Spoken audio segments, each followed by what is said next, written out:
Guys,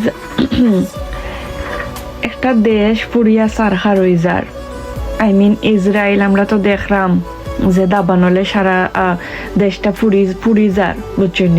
এটা লইয়া ফেসবুকও Instagram ও কলতার মাঝে সোশ্যাল মিডিয়ার মাঝে এত তুলফার আশাআশি তামাশা ঠাট্টা, তা তো ঠিক নাই গাইজ, এটা একবারেও ঠিক নাই।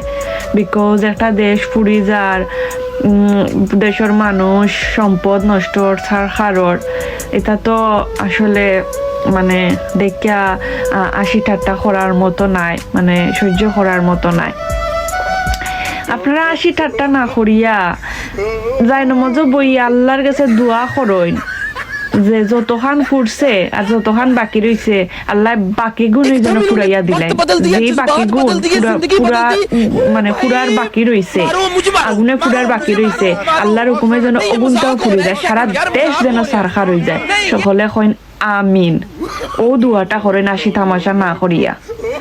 তে আল্লাহর বিচার দুনিয়ার বাইর, আল্লাহ ছাড় দেন কিন্তু ছেড়ে দেন না, কথায় আছে।